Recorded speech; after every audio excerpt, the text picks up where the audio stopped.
राष्ट्रीय ओबीसी महासंघाचे अध्यक्ष डॉक्टर बबनराव तायवाडे आपल्यासोबत आहेत. सर, जरांगे पाटील यांचं आंदोलन संपुष्टात आला आणि काल त्यांनी विजयी साजरा केला.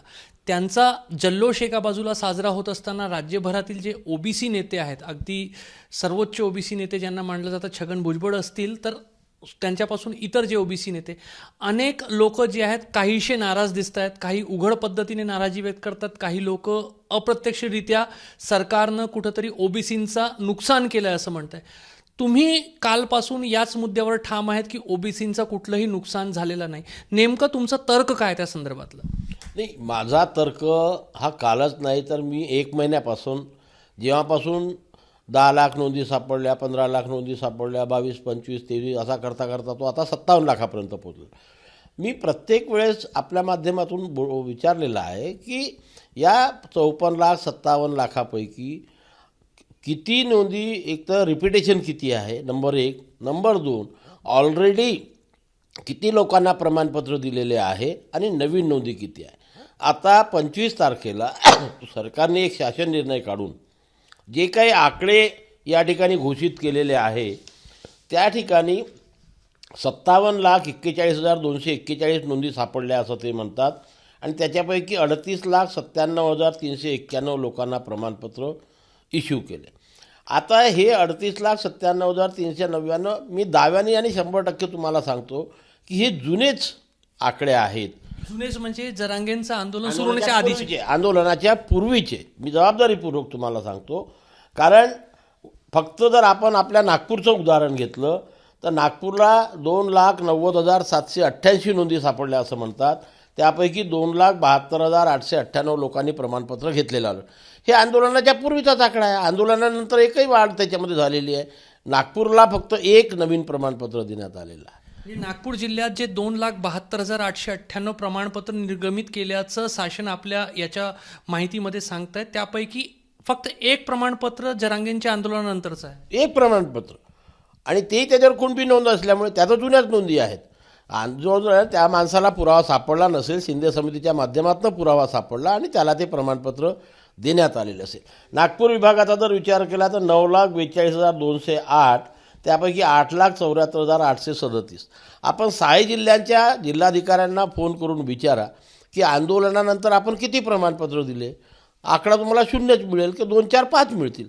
हे आणि त्या नवीन नोंदी असेल तर पण त्यांच्यावर 67च्या पूर्वीपासून नोंद असल्यामुळे आणि मग नव्यानं, आणि याच्यामध्ये शेवटी सरकारने जी आकडेवारी प्रसिद्ध केलं त्याच्यामध्ये छत्रपती संभाजीनगर विभागामध्ये 1986 ते दिनांक 23/10/23पर्यंत 2,363 आणि 24/10/23 नंतर आजपर्यंत 20,927 अशी एकूण, म्हणजे 20,927 आता नवीन सर्टिफिकेट दिले. मग जर नवीन असते बाकी विभागात, अमरावती आहे, नागपूर आहे, नाशिक आहे, पुणे आणि मुंबई, ते पण आकडे सरकारने दिले असते. म्हणजे याच्यावरून मी हाच निष्कर्ष काढेल की एवढ्या मोठ्या आंदोलनातून फक्त मराठवाडा म्हणजे छत्रपती संभाजीनगर विभागामध्ये 20,927 नवीन प्रमाणपत्र दिलेले आहे. आणि ते कुणाला दिलेलं आहे? ज्यांच्या कागदपत्रावर 67च्या पूर्वी कुणबी नोंद सापडली, मराठा कुणबी किंवा कुणबी मराठा. म्हणजे आधीच्या प्रचलित नियमाप्रमाणे ते देणं भागच होतं. नियमच आहे. आजही मी वारंवार आपल्या माध्यमातून मला त्याला सांगितलं आहे की ज्या काही 400 जाती ओबीसीमध्ये येतात त्याच्यातल्या अनेक अभिमान आमच्या आता कुणबी मराठा याच्यावरून समजून येते की पुष्कळचे लोक कुणबी मराठा पण त्यांना नोंद सापडत नव्हती.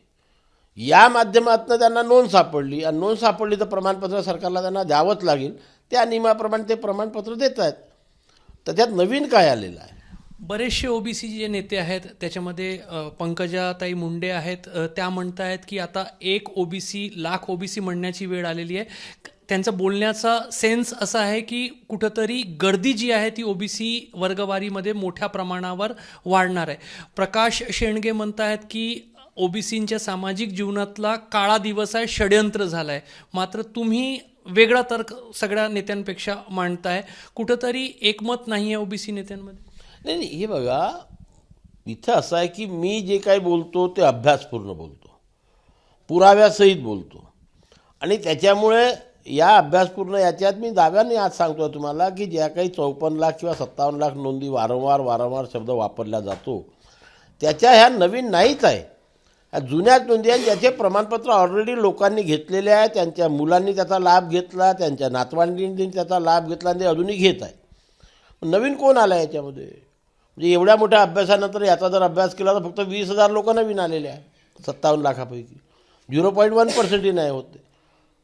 आणि त्यांना देणं सरकारला जर ही शिंदे समिती जरी नसती आणि दुसऱ्या कुठल्या यंत्रणेच्या माध्यमातून तशा नोंदी सापडल्या असत्या तर सरकारला ते सर्टिफिकेट देणं बंधनकारक होतं, जे याच्यामुळे दिलेलं आहे. लोकांना वन भटकण्यापेक्षा शिंदे समितीच्या माध्यमातून लवकर नोंदी सापडल्या. मग ज्यांच्या नोंदी सापडल्या त्यांना आम्ही थांबवू शकत नाही किंवा त्याला विरोध करू शकत नाही, कारण तो सर्व जातीकरता प्रचलित नियम आहे. उद्या दुसऱ्या ओबीसी समाजामध्ये असलेल्या दुसऱ्या एखाद्या जातीच्या माणसाची नोंद सापडली असेल तर त्याला ते प्रमाणपत्र देऊ नका हे म्हणणं काही योग्य होणार नाही. कुणबी मराठा कुणबी मराठा हे आधीपासून ओबीसीमध्ये आहे आणि तशा प्रकारच्या नोंदी ज्यांना सापडल्या असतील त्यांना सरकारने प्रमाणपत्र दिलं असेल, त्याच्यात कुठलंही वावगं नाही. म्हणजे ओबीसी समाजाचा कुठेही नुकसान होत नाही, ओबीसीमध्ये मागच्या दारातून मराठ्यांना एंट्री दिली जात आहे, हा आरोप चुकीचा वाटतोय आपल्याला? अगदी चुकीचा. सरकारच्यानी जेवढे काही कागदपत्र काढलेले आहे त्याचा अभ्यास जर केला तर आम्हाला जे आश्वासन सरकारने दिलं होतं त्याला कुठेही धक्का लागलेला नाही. की पहिलं आश्वासन हे होतं की आम्ही सरसकट मराठ्यांना ओबीसीमधून आरक्षण देणार नाही, ओबीसीच्या आरक्षणाला कुठेही धक्का लावणार नाही. तो मुळीच लागला नाही. या मताशी मी 100% सहमत आहे. आणि सरसकट जो शब्दप्रयोग खूप गाजला या महाराष्ट्रामध्ये की सरसकट कुणब्यांची प्रमाणपत्र ते सुद्धा देण्याचा सरकारने शासन निर्णयात कुठेही उल्लेख केलेला नाही.